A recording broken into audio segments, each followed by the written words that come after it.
Mortal Kombat as a series has provided us with numerous memorable heroes and villains, from Liu Kang and Scorpion to Shao Kahn and Shang Tsung. Not every character gets a chance to shine though, and most are relegated to the background for the most part. Let's take a look at some of the more underrated characters in the franchise and what made them stand out. Pharah and Tor.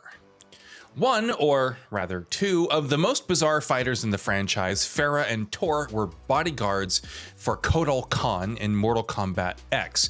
While Tor is the muscle possessing exceptional power, Pharah is a quick and agile warrior. They're essentially a symbiotic duo and serve as an incredibly interesting combat option, but ultimately, they would be set aside after being defeated by Sub-Zero. Shiva. Relegated to a story mode in Mortal Kombat 11, Shiva did become playable and somewhat meta after Aftermath released. Nevertheless, she's always felt sidelined throughout the series' history. Her intriguing backstory and betrayal in Mortal Kombat 3 led to her being killed and forgotten until the release of Mortal Kombat 9. Along with playing a far more diminished role, she also lost against pretty much everyone.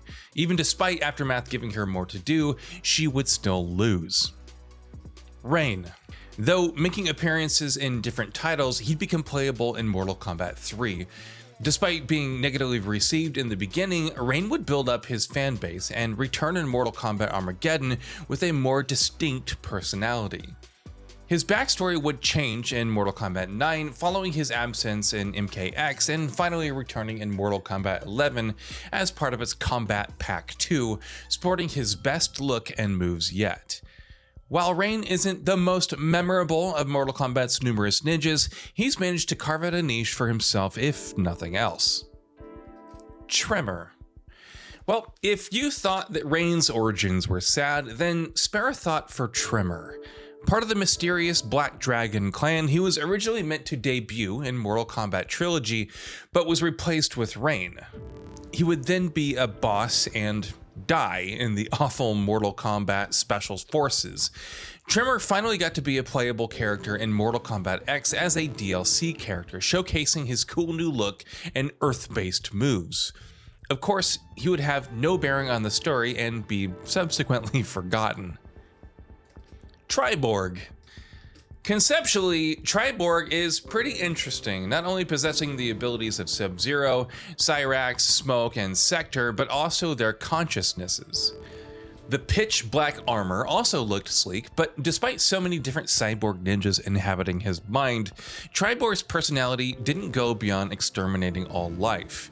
He would only appear in Mortal Kombat X as a DLC character. Taven. As the protagonist in Mortal Kombat Armageddon's Conquest mode, Taven was kind of plain looking. Nevertheless, due to being the son of Argus, protector of Edenia and Delia, the future-seeing sorceress, Taven is actually pretty strong. Along with utilizing fire, he can also manipulate space and time. Despite defeating Blaze, a threat that required Shao Kahn teaming with Onaga and other baddies, mind you, Mortal Kombat 9 established Kahn as claiming Blaze's power for himself, with Taven not reappearing or being mentioned. Truly the ultimate burial. Frost. Introduced in Deadly Alliance, Frost was trained by Sub-Zero and could have served as a worthy partner, think Ryu and Sakura from Street Fighter. This wasn't to be though, as Frost's arrogance caused her to be frozen. She would remain imprisoned in deception, and when finally freed in Armageddon, she was defeated by Taven. Frost would finally be playable again in Mortal Kombat 11, but despite a new cyborg design, she was again bested without much trouble, which is a shame given her potential. Devorah. One of the few characters introduced in Mortal Kombat X that actually survived the jump to Mortal Kombat 11, Devorah has always been interesting. Her motif and fatalities inspire disgust, but there's no denying a certain charm to her sadistic streak. The number of famous warriors she's felled, from Melina to Baraka to even Scorpion, is also pretty impressive. So seeing her just disappear before Mortal Kombat 11's finale was a shame. Havoc. Okay, so speaking of weird characters, there's Havoc, who would be introduced in Mortal Kombat Deception as a fighter from Chaos Realm. This meant that chaos was his main goal, rivaling Motaro, but still heroically opposing the likes of Onaga. On top of a weird fighting style, Havoc has some skill with sorcery, being able to control anyone, and can recover by feeling pain. After his return in Armageddon, Havoc would be relegated to cameos in future titles, but is surprisingly still alive by the events of MK11 Aftermath. Onaga. The Emperor of Outworld before Shao Kahn, the Dragon King, the big boss of Mortal Kombat Deception, Onaga was capable of taking on Quan Chi, Tsung, and Raiden at once with the power of the Kamidoju, but still, on top of being resistant to magic and super strong, he could also raise the dead. Despite this overwhelming power though, he would subsequently team with Shao Kahn in Armageddon to fight Blaze before being forgotten in Mortal Kombat 9's new timeline. Striker.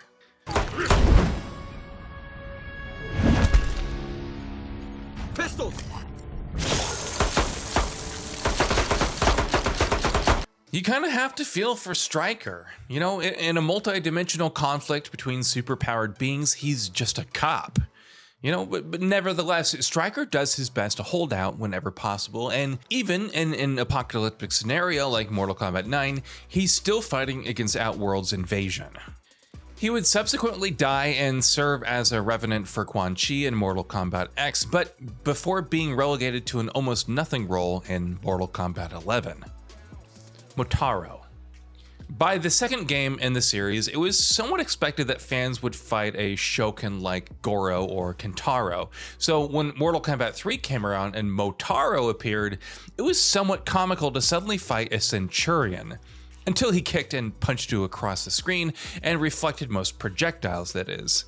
Unfortunately, Motaro only appeared in Ultimate MK3 and Armageddon as a sub-boss before being swept aside. Rico.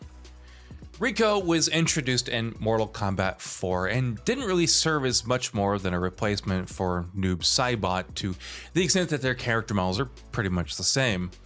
Then there was the whole controversy over his similarities and potential successor to Shao Kahn. While Rico returned in Mortal Kombat Armageddon, the Shao Kahn comparisons continued to the extent of him becoming Outworld sovereign in his own ending and not really serving a larger role. Collector.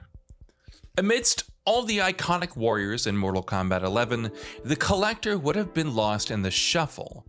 Nevertheless, his appearance, devious nature, and sheer cunning, along with his venerable arsenal of weaponry, helped him stand out. Though sadly not having much impact on the plot, there's some hope that he reemerges, somewhere down the line.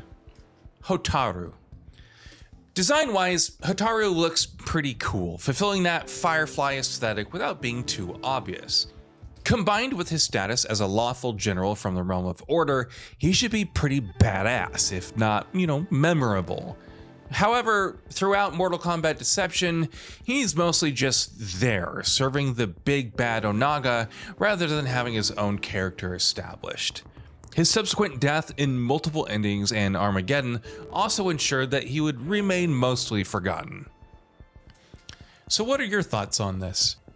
Go ahead and share them in the comments below, and if you liked the video, please subscribe to the channel and enable all notifications by clicking the bell icon to get new video updates. We upload every day and would really appreciate your support. Thanks for watching.